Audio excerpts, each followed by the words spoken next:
there, and welcome back to the Complicated Kids podcast. I'm your host, Gabriele Nicolet. I am a toddler whisperer, a speech therapist, and a parent coach.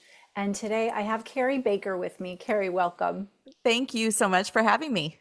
Kari is the author of, and I'm going to have you introduce yourself in just a second, but Okay. she wrote this amazing book, Finding Kind, Discovering Hope and Purpose While Loving Kids with Invisible Neurological Differences. I'm going to hold it up here, and you've got one there Uh-huh. if you're watching this on YouTube. But um, why did you write this book? Who are you? Tell us your story.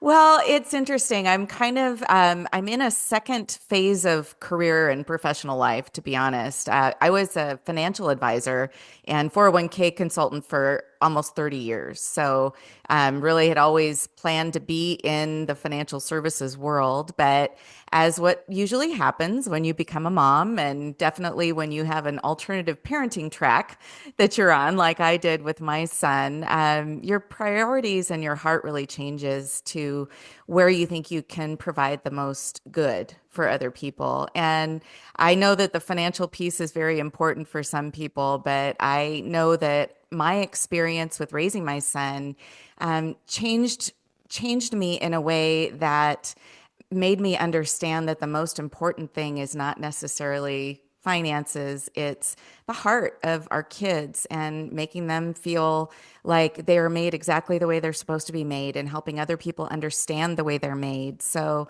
a couple of years ago, I was very fortunate to have the opportunity to sell my practice and decided to focus full time on Kind Families, which is an organization that came to mind actually in 2018. So it had been floating around in my head for a long time. I had started writing about a lot of the experiences I had with my son in that during that time period, and it was more of a brain dump than it was a book format. So started talking about all of the hard things that really came along with getting a diagnosis for your child and then navigating the schools and navigating communities and behaviors and therapies and those kinds of things.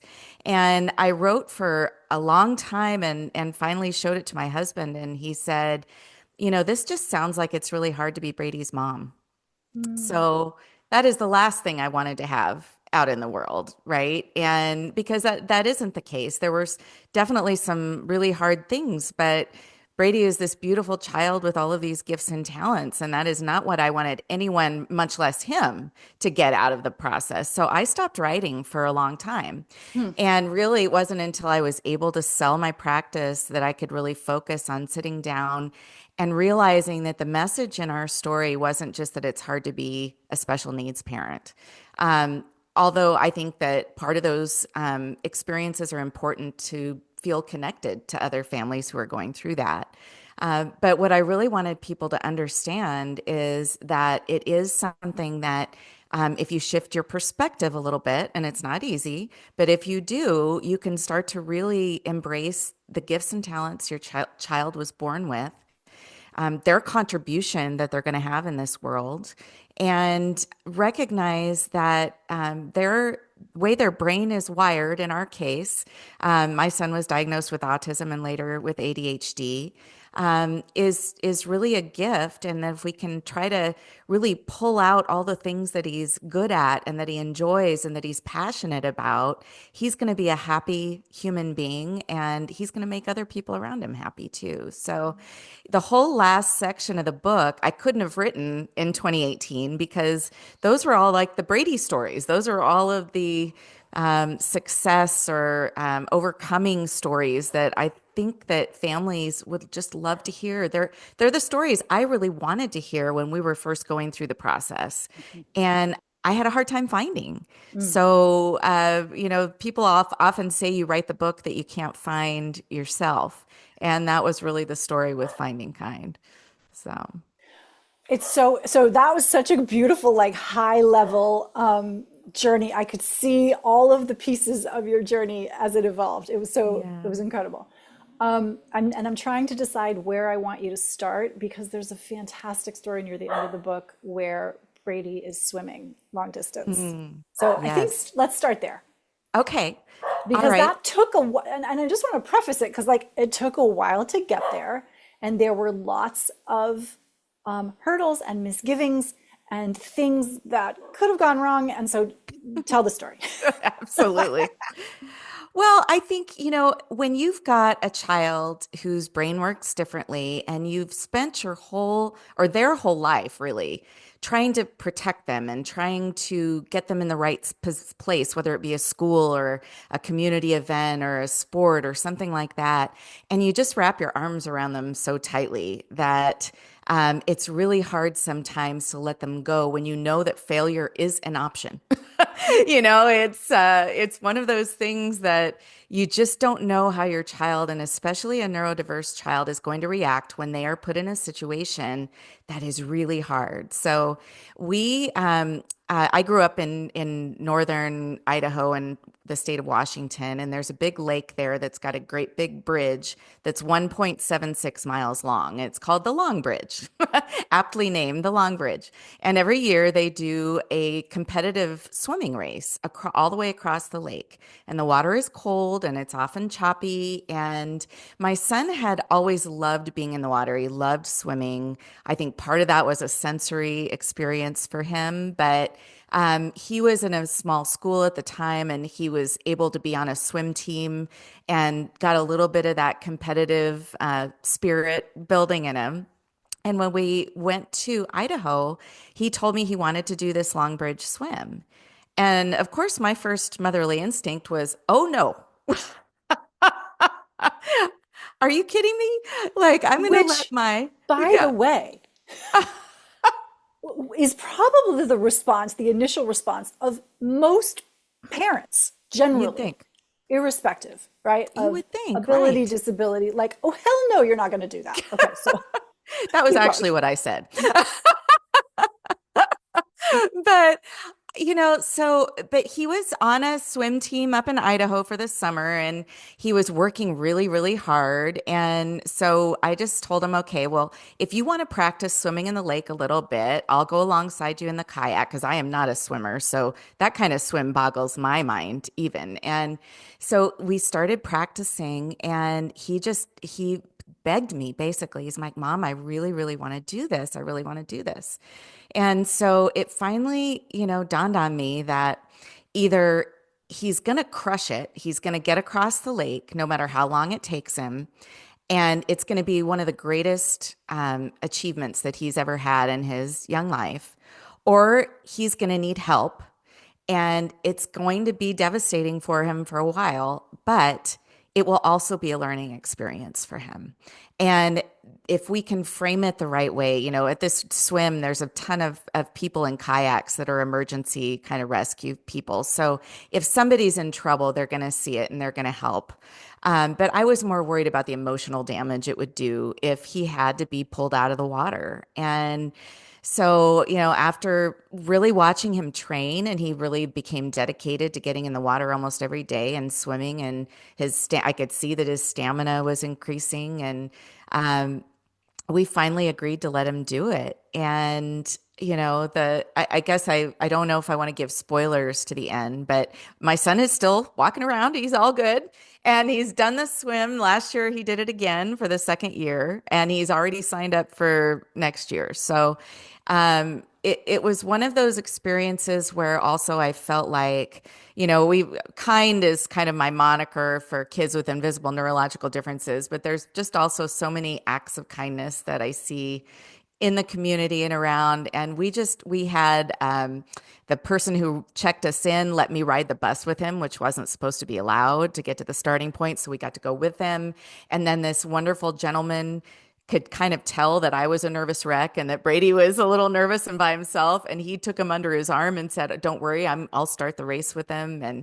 And it was just, one of these things, or he swam for an hour and 35 minutes in a cold lake. And it was life changing, not just for him, but for me and his dad, you know, recognizing that we need to let him try things that he might fail at. Yes. And that he might have a big reaction to, and a lot of the the fear in my heart was, it's fight or flight sometimes, that there's an immediate road to fight or flight when there's a panic or something that happens. Yeah. And I didn't know how that would work in the water where I couldn't get to him. Yeah. But it was something where he found it was something he was passionate about, and it was something he was willing to work hard to do. And I will never forget the look on his face when he came out of the water. I mean, he was on top of the world. And we need to let our kids, I believe, have that chance to have that feeling to be on top of the world, and then to just be prepared that if failure does happen, which is definitely an option, that you're there to help reframe the failure for them in a way that's going to help them grow. Yeah. There's so much about this story that I love, starting with, not limited to, right, you feeling afraid and owning that fear for yourself rather than preventing your child from doing something that they wanted to do. And that's another really important part of this story for me, is that he came up with this idea. This was Yes. his thing that he wanted, and he was of an age. It's another important part of the story where Yes, yes. he was old enough to kind of have a little bit of self-determination, take a little bit of a risk, understand what might be a just right challenge for him that was a little bit of a stretch goal. Yeah. But you owning that fear for yourself and dealing with that rather than putting it onto him and making him change his behavior for your sake. Right. That Right. is something that is very brave, number one, Yeah.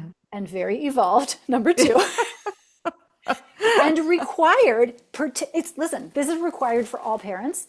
It is particularly required for parents of, I call them orchids or complicated kids, right? For kids with any kind of special need, because we're so used to having to buffer for them sort of against the world.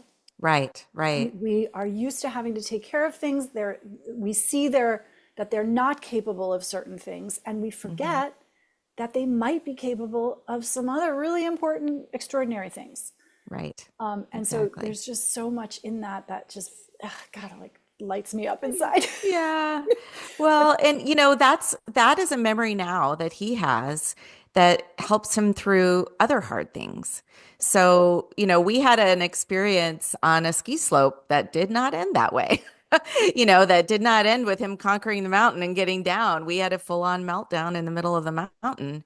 But having him return to that moment where he did conquer a huge athletic and physical and mental feat to help him get through another situation where he was really struggling.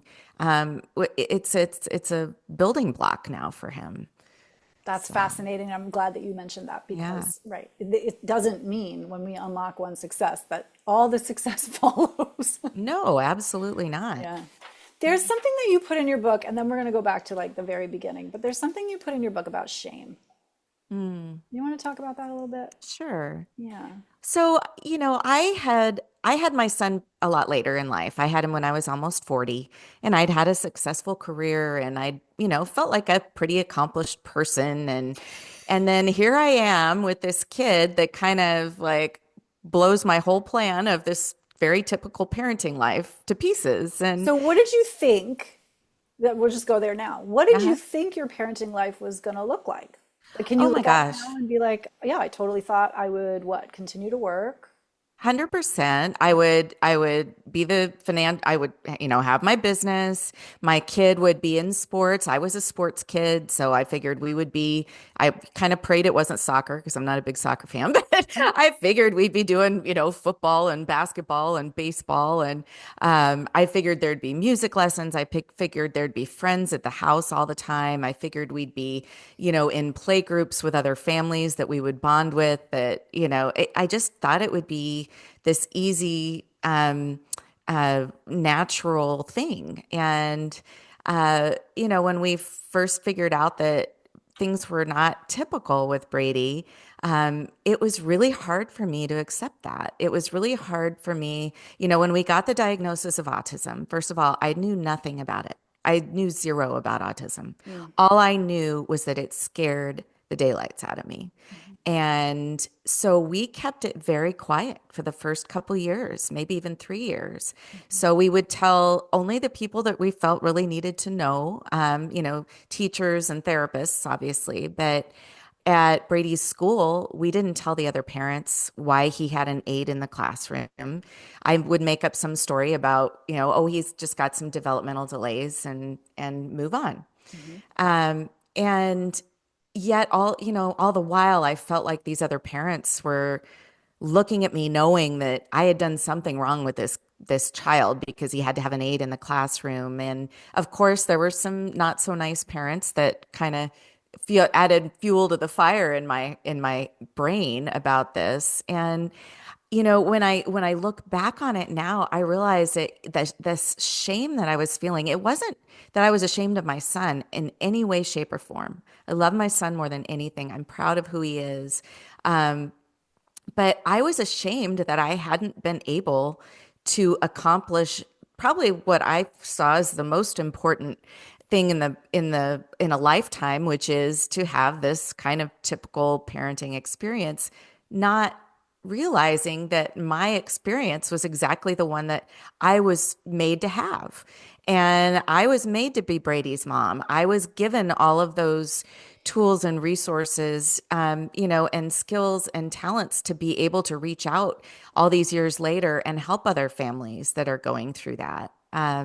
But while you're in it, while you're in the moment, and you create all of these scenarios and conversations that other people are having about you and your child that most of them probably aren't even happening at all. And it took me coming to this realization really of purpose in Brady's life and in mine. And for me, a lot of that was my faith. I really leaned in after a few years of just realizing I couldn't get there on my own. I couldn't overcome that hurdle and that wall that I kept running into. And all of a sudden, when I started to see the real purpose in exactly the way Brady was made and exactly the way I was made as his mom, that started to change everything. And it wasn't about shame anymore. It was about I love the brain that Brady has. I know he struggles, and I know that, even in the last week, he's told me that he hates the way his brain responds sometimes to things. But I also know that it is exactly why he's got unbelievable creativity and imagination. He is, in true sense of the word, when I came up with the KIND acronym, that's who he is. He is a kind child. He's never had a mean thought about anybody in his life. And, so all parents are going to struggle with different things with their kids. And if we can really try to help them with those challenges, but focus on the things that they were made to do, the things that they love and enjoy and have skills and talents to do, it's not only going to make them happier, it's going to make us happier too. So, There's such a there's another story in the book that really struck me, which is this moment when you're at work and you're going up to some lead table at an event and your boss has not told you what is happening, and all of a sudden there's like a spotlight on you and you're like, oh crap, what is happening? And that feeling of being unseen and unprepared. right. Right. Exposed, but Exposed. yeah, and exposed and unseen. Yeah. And that kind of, I think, number one, we feel unseen and exposed as parents of Hmm. neurodivergent children. But I think also then what we can do early on is put that on the kids, because we're Yeah. trying to get them to be something that they're not. The Right. shift that you're describing is so beautiful.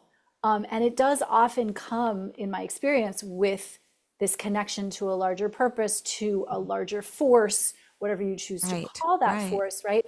When we connect with that, now we're in curiosity instead of judgment. Now, Right. right? Now we're in exploration of, oh, well, who is this person then? Mm. If this person was made for me and I was made for this person, how this is such a better question for a brain. Mm. How is it that we are meant for each other, rather than why are you not comporting with my Right. expectations for you? Right. Right.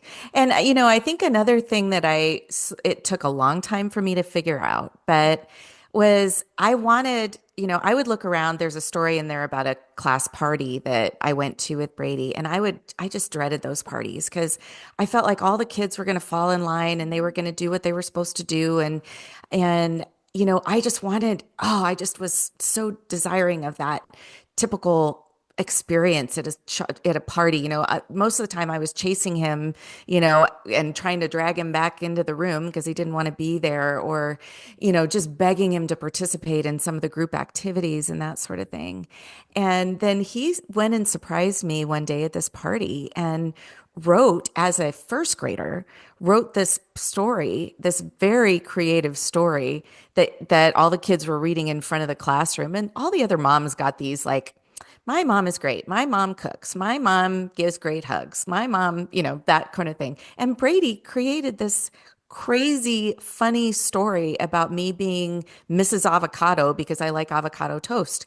And all of a sudden, I realized that at that point, all the other moms were looking at me, wishing their kid had written something that creative and awesome.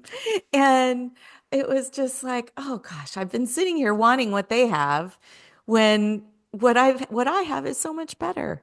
So, We um, do this. I mean, we do this to ourselves on the regular. This is kind of how our brains are wired. It's yeah, like everybody else has what I want. And the ninja move, really, like in life, is to yeah, be like, I am me, and I have what I have, and I am on my path, and my path is like no one else's.